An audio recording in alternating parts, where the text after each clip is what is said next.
لا حول ولا قوة إلا بالله العلي العظيم حسبنا الله ونعم الوكيل نعم المولى ونعم النصير الحمد لله رب العالمين والعاقبة لأهل التقوى واليقين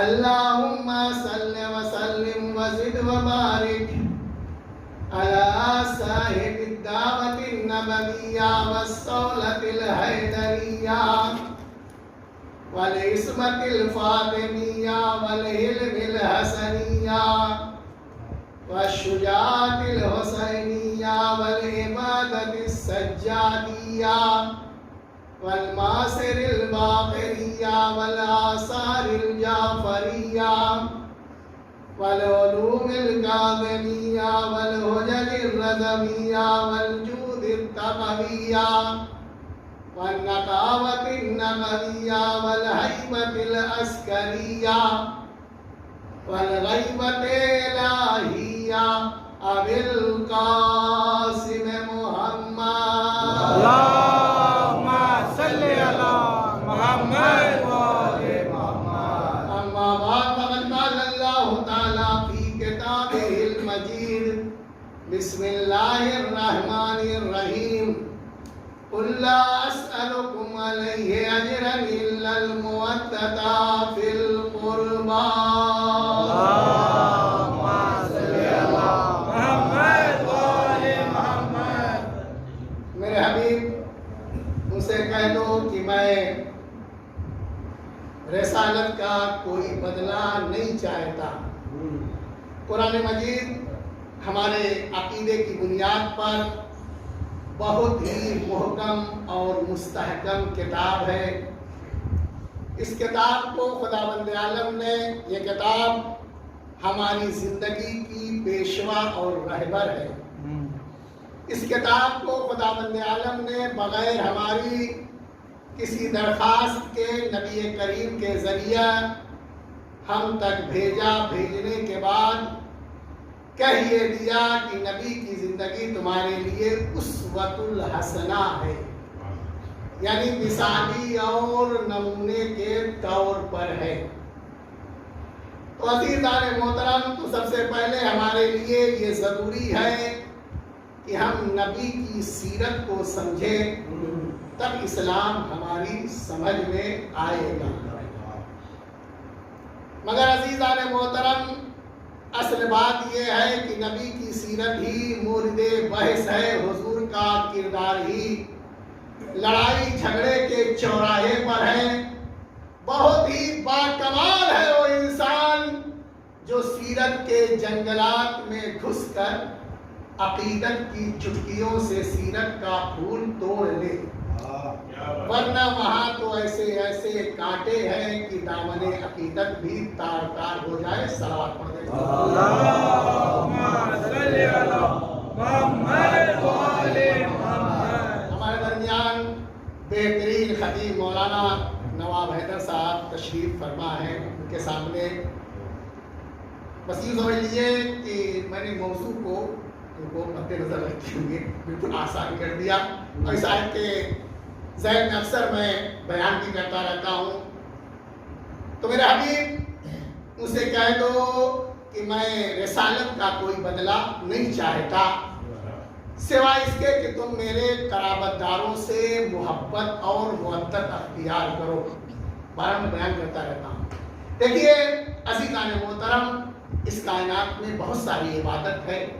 نماز بھی عبادت، ماہ رمضان کے روزے رکھنا بھی عبادت، خانہ کعبہ کا طواف کرنا بھی عبادت، غریبوں کی مدد کرنا بھی عبادت، بھوکوں کو کھانا کھلانا بھی عبادت، یوں کہ تو بیمار کی عیادت کو جانا بھی عبادت، علماء کی صحبت میں بیٹھنا بھی عبادت، یتیم کے سر پہ دست شفقت پھیرنا بھی عبادت، تشییع جنازہ میں شرکت کرنا بھی عبادت، سبحان اللہ، سبحان اللہ کرنا بھی عبادت. عبادت کی ایک لمبی فہرست ہے. پروردگار تو نے ہم سے کہا نماز پڑھو، ہم نے نماز پڑھی. تو نے ہم سے کہا ماہ رمضان کے روزے رکھو، ہم نے ماہ رمضان کے روزے رکھے. تو نے ہم سے کہا کہ خانہ کعبہ کا طواف کرو، ہم نے خانہ کعبہ کا طواف کیا.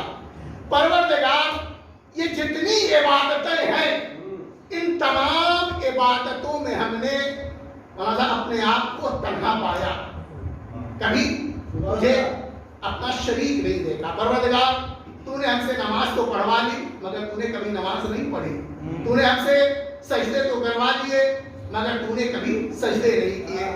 تو آواز قدرت آئے گی، میرے بندے بتا تو سجدہ کسے کر رہا ہے؟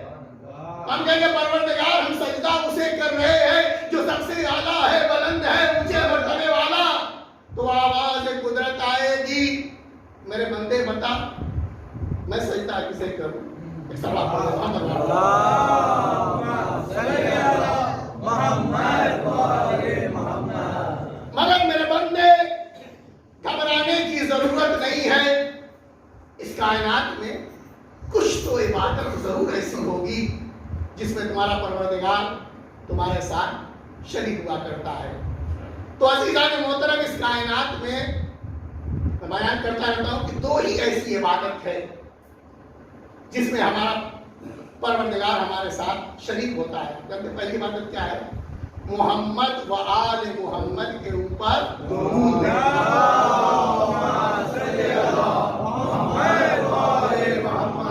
دوسری عبادت ان سے محبت کرنا۔ پروردگار میں یہ کیسے پتا چلے گا کہ تو ان سے محبت کرتا ہے؟ آواز قدرت آئے گی، جب یہ چادر کے نیچے آ جائے، جب یہ کسا کے نیچے آ جائے تو آن کر دیکھ لینا نبی آئے کہا بیٹی میں اپنے بدن کی ذوف محسوس کر رہا ہوں، فی بدنی ذوفا۔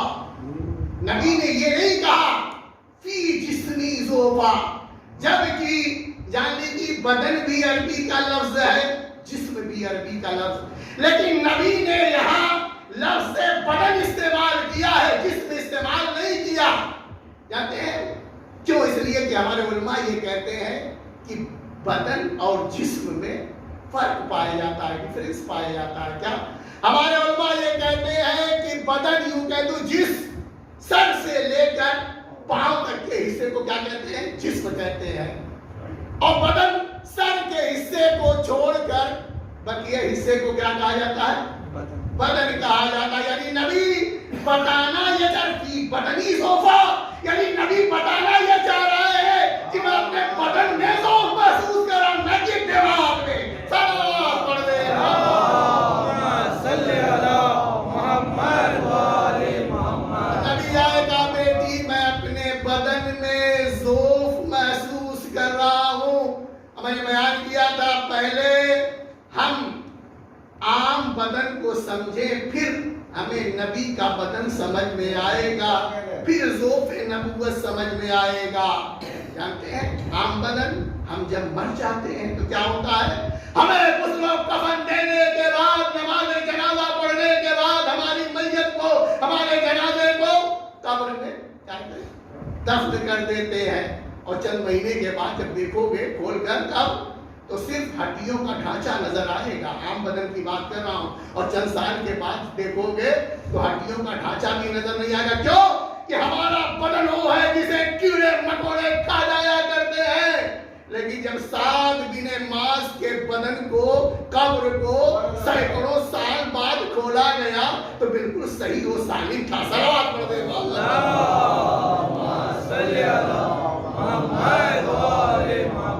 اور بدن یوں کہہ دوں کہ جس کے اوپر تلوار پہ تلوار لگ رہی ہے، نیزے پہ نیزے لگ رہے ہیں، تازیانے پہ تازیانے لگ رہے ہیں، تیر پہ تیر لگ رہے ہیں، مگر وہ مسکرا رہا ہے۔ جانتے ہیں اس بدن کا نام ہے، صاحب بدن کا نام ہے میثم تمام۔ جب وقت کے حاکم بادشاہ نے کہا تھا میثم تم اس درخت میں سوئی دی جائے گی، تو مولا نے جب ایک مرتبہ مولا نے کہا تھا اے میثم، ایک درخت کی طرف دیکھ کر مولا نے کہا تھا اے میثم ایک موقع آئے گا تمہیں اس درخت میں سولی دی جائے گی، تو میثم نے پوچھا تھا مولا کس جرم میں؟ تو علی نے کہا تھا اے میثم میری محبت کے جرم میں۔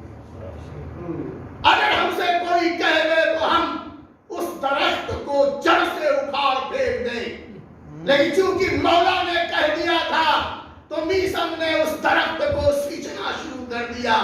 درخت بڑا ہوا اور بڑا ہوا. ایک موقع آیا, وقت کے حاکم بادشاہ نے کہا کہ میسم تمہیں اس درخت میں سولی دی جائے گی. میسم نے کہا تو ایسے کہہ رہا ہے جیسے کوئی نئی بات کر رہا ہے. کیا مطلب؟ کہا میرے مولا نے بہت سال پہلے کہا تھا اے میسم تمہیں اس درخت میں سولی دی جائے گی. تمہارے مولا سے پوچھا تھا کس جرم میں؟ تمہارے مولا نے کہا تھا میری محبت کے جرم میں. ایک مرتبہ وقت کے ظالم بادشاہ نے کہا آج ہم تمہیں سولی نہ دیں گے, ہم تمہارے مولا کی بات کو غلط کر دکھائیں گے. وقت کے حاکم بادشاہ نے کہا میسم کے ہاتھ کاٹ دیے جائیں, میسم کے پیر کاٹ دیے جائیں. سنیے عزیزان محترم, میسم کے ہاتھ کاٹ دیے گئے مگر زبان ہے کہ رکتی نہیں. میسم کے پیر کاٹ دیے گئے مگر زبان ہے کہ رکتی نہیں. یہ قصیدہ علی کی شان میں, وہ قصیدہ علی کی شان میں, یہ فضائل علی کی شان میں, وہ فضائل علی کی شان میں, یہ منقبت علی کی شان میں, وہ منقبت علی کی شان میں, یہ روایت علی کی شان میں, وہ روایت علی کی شان میں, یہ حدیث علی کی شان میں, یہ حدیث علی کی شان میں, وہ حدیث علی کی شان میں, یہ آیت علی کی شان میں, وہ آیت علی کی شان میں. لیکن انقلاب آ گیا, قلم نکلے, کاغذ نکلے, لکھنے والے لکھنے لگے, لکھنے والے لکھنے لگے. وقت کے ظالم بادشاہ نے دیکھا ارے کس فضائل کو ہم روکنے کے لیے میسم کا قتل کرنا چاہ رہے تھے, وہ تو بڑھتا ہی جا رہا ہے. سبحان اللہ. حاکم بادشاہ نے کہا کچھ بھی ہو میسم کی زبان کاٹی جائے اور میسم کو سولی دی جائے. صلوات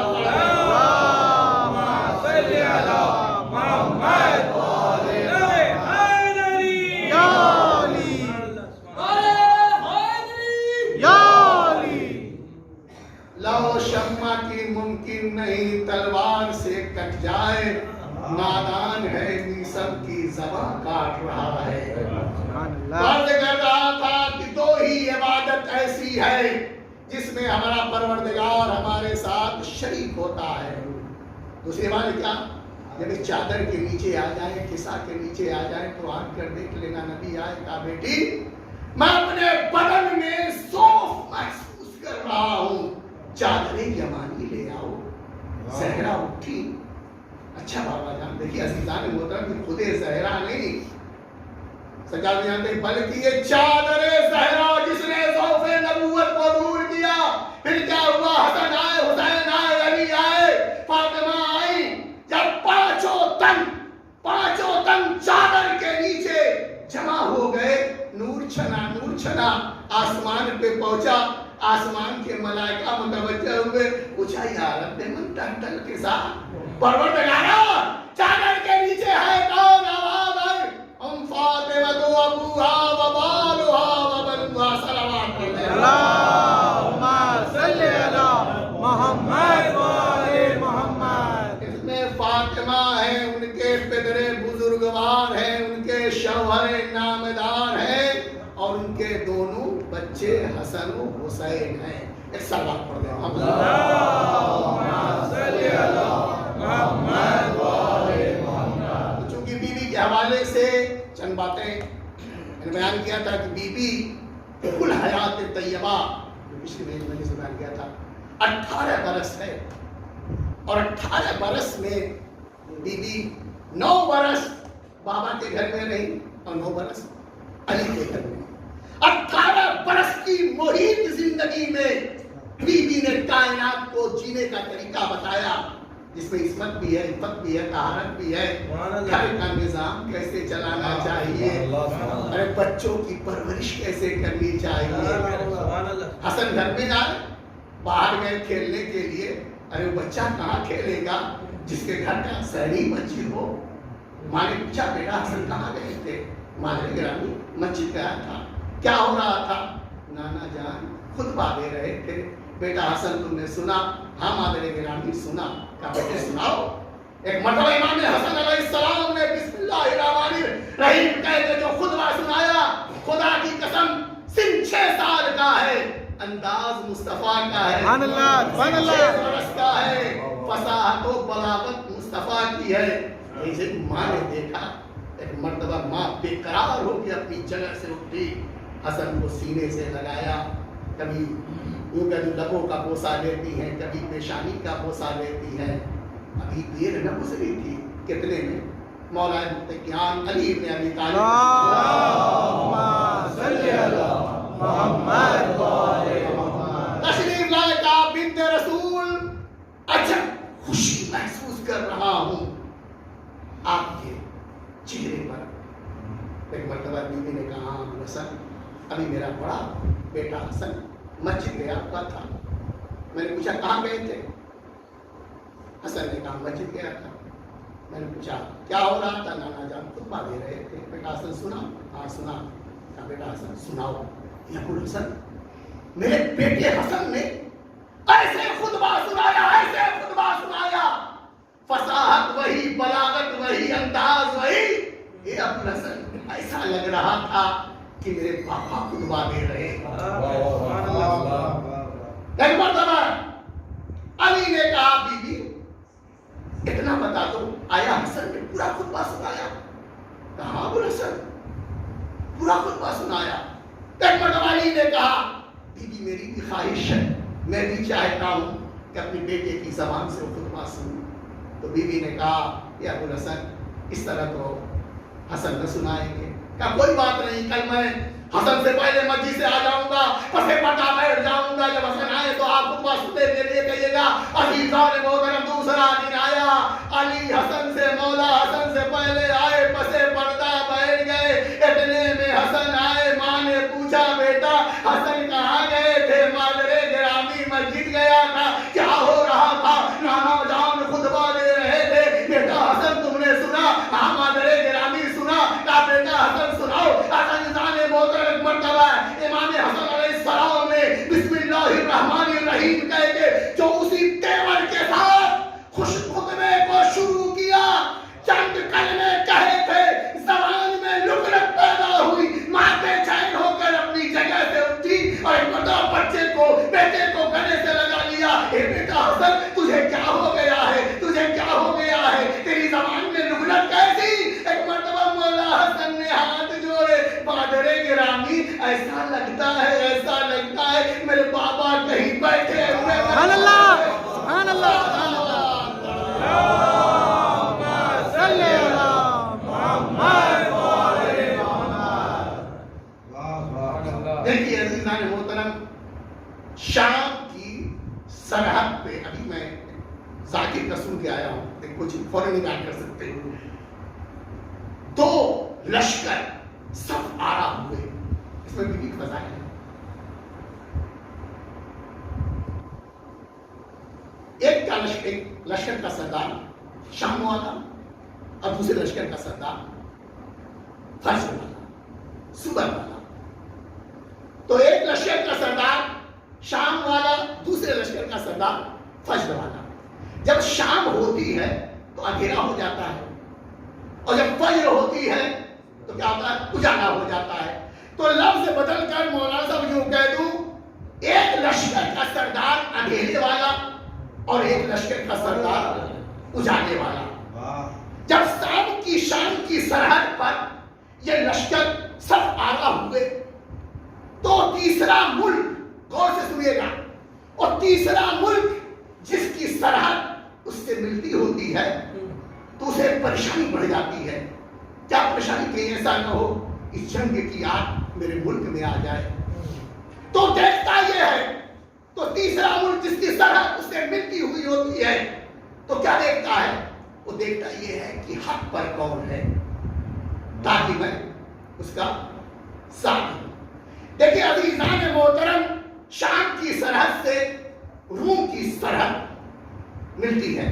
روم کا جو بادشاہ وہ عیسائی بادشاہ ہے۔ اس نے دیکھا کہ دو لشکر آپس میں ٹکرا رہے ہیں، اب دونوں اسلامی لشکر ہیں۔ اب دونوں کا یہ دعویٰ ہے کہ ہم رسول کے وارث ہیں۔ شام والا کہتا ہے ہم رسول کے وارث ہیں، کوفے والا کہتا ہے ہم رسول کے وارث ہیں۔ عزیزان محترم، اگر آج کا کوئی سربراہ ہوتا تو جا کے کیا کرتا؟ اپنے نمائندے کو بھیجتا کہ جاؤ جان کر دیکھو کہ کس کے پاس پیسہ زیادہ ہے، کس کی کرنسی کی ویلیو زیادہ ہے، تاکہ اس کا ساتھ دیا جائے. لیکن عزیزان محترم جو روم کا بادشاہ تھا بڑا ہی باشعور تھا.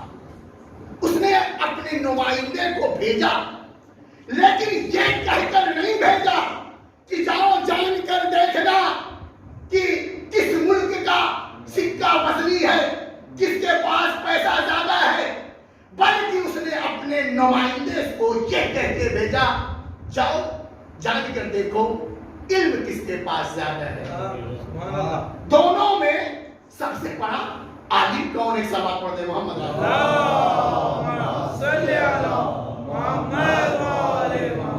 جاؤ جا کر دیکھو دونوں میں سب سے بڑا عالم کون ہے. ایک مرتبہ روم کے نمائندے نے روم کے بادشاہ سے پوچھا ہی کیسے پتا چلے گا کہ دونوں میں علم کس کے پاس ہے. کہا میں چند سوال دیتا ہوں. پہلے شام والے کے پاس جانا, اس کے بعد کوفے والے کے پاس جانا.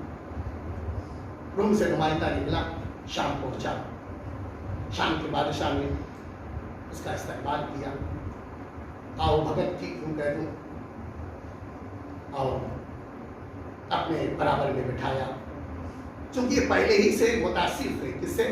رومیوں سے, فرنگیوں سے, انگریزوں سے پہلے ہی سے متاثر تھے. کیا بات ہے؟ کیا بات یہ ہے کہ روم کے بادشاہ نے چند سوال بھیجے ہیں, اس کا جواب چاہتا ہے. تو کہا کیا سوال ہے؟ دیکھیے عزیزان محترم, میں نے بچپنے میں دیکھا تھا جب تنظیم المکاتب کا میں پڑھتا تھا, تو جب ایگزام کے لیے, امتحان کے لیے ممتحن آتا تھا, تو ممتحن جب بچے سے کوئی سوال کرتا تھا تو جب ایک سوال کرے, جب تک کہ بچہ اس سوال کا جواب نہیں دیتا اس وقت دوسرا سوال نہیں کیا جاتا. یہ اور بات ہے سامنے کا بچہ کہتے مجھے نہیں معلوم تو دوسرا سوال وہ نہیں کر سکتا. تو عزیزان محترم پوچھا سوال کیا ہے؟ کا پہلا سوال یہ ہے کہ مشرق سے لے کر مغرب تک کا فاصلہ کتنا ہے؟ کا دوسرا سوال یہ بھی دل کو سوچنا کہ پہلے کے جواب نہیں دیا ہم نے. دوسرا سوال کا دوسرا سوال یہ ہے کہ زمین سے لے کر آسمان تک کا فاصلہ کیا ہے؟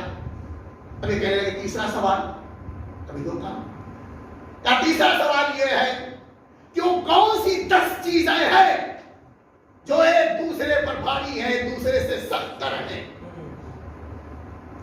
کا چوتھا سوال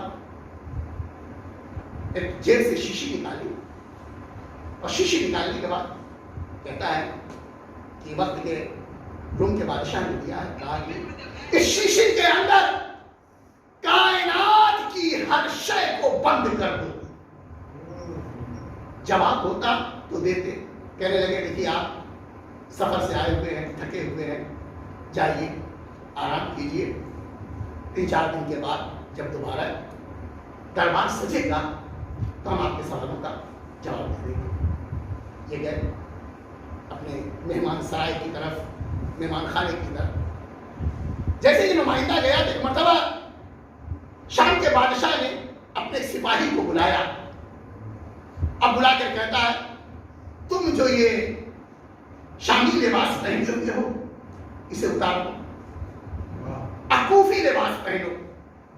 اکوفی لباس پہن کر کوفہ جاؤ. وہ جو بیٹھا ہوا منبر پہ کہہ رہا ہے جو پوچھنا ہو پوچھ لو, اور جو بھی پوچھتا ہے اسے سوال کرتا, اسے کبھی خالی نہیں بھیجتا. تو عزیزان محترم اب شام کا نمائندہ یوں کہہ دوں سپاہی وہاں پہنچا, کوفہ پہنچا. یوں کہہ دوں مسجد کوفہ کھچا کھچ بھری ہوئی تھی. علی مسجد کوفہ کے منبر پر جلوہ افروز تھے. بلکہ یوں کہہ دوں سوال پڑھے محمد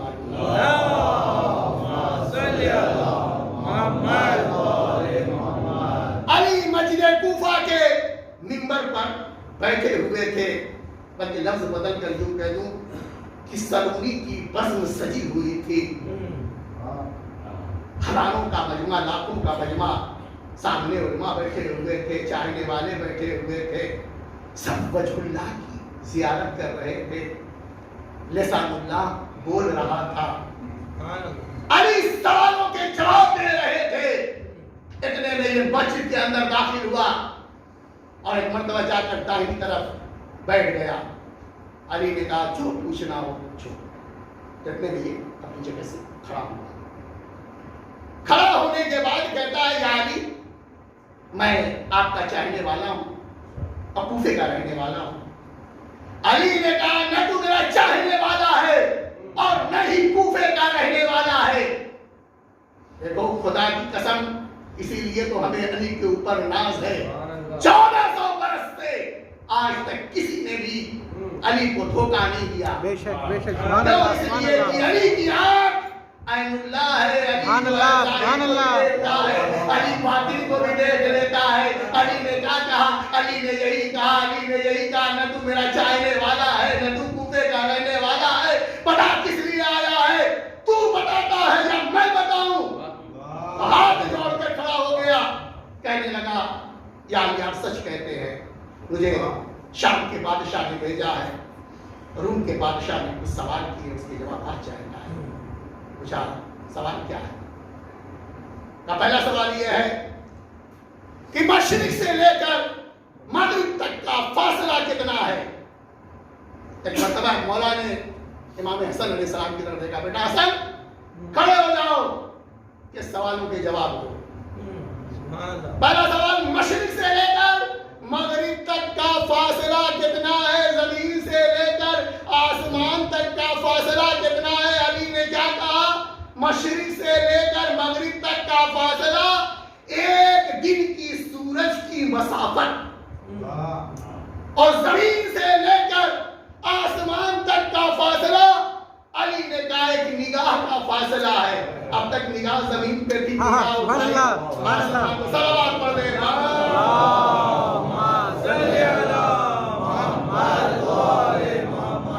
بیگاؤ 10 چیزیں کون سی ہیں جو ایک دوسرے سے سخت تر ہے؟ علی نے کہا اللہ نے پتھر کو سب سے سخت بنایا لیکن اس سے سخت لوہا ہے جو پتھر کو بھی توڑ دیتا ہے. اللہ نے لوہے کو سب سے سخت بنایا لیکن اس سے سخت آگ ہے جو لوہے کو پگھلا دیتی ہے. اللہ نے آگ کو سب سے سخت بنایا لیکن اس سے سخت پانی ہے جو پانی کو بھی بجھا دیتا ہے. اللہ نے پانی کو سب سے سخت بنایا لیکن اس سے سخت بادل ہے جو پانی کو اپنے دوش پر لے کر چلتا ہے. اللہ نے بادل کو سب سے سخت بنایا لیکن اس سے سخت جو ہے اس سے سخت جانتے کیا ہے؟ ہوا ہے. ملک الہوا ہے. ملک الہوا ہے جو اپنے دوش پر بادل کو لے کر چلتا ہے.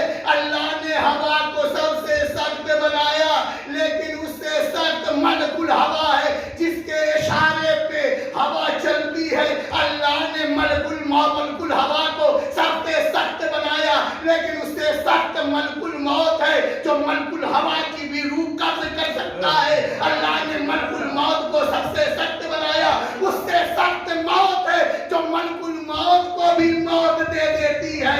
اللہ نے موت کو سب سے سخت بنایا مگر اس سے سخت امر ربی ہے. علی نے سینہ پیٹ کر کہا انا امر ربی. ہمیں تو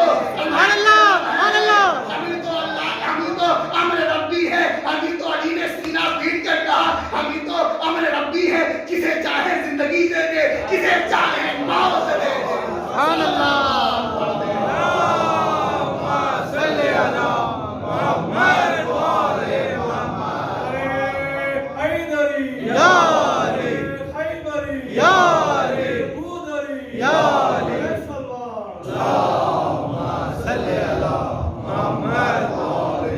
سوالات کرتا رہا علی جوابات دیتے رہے.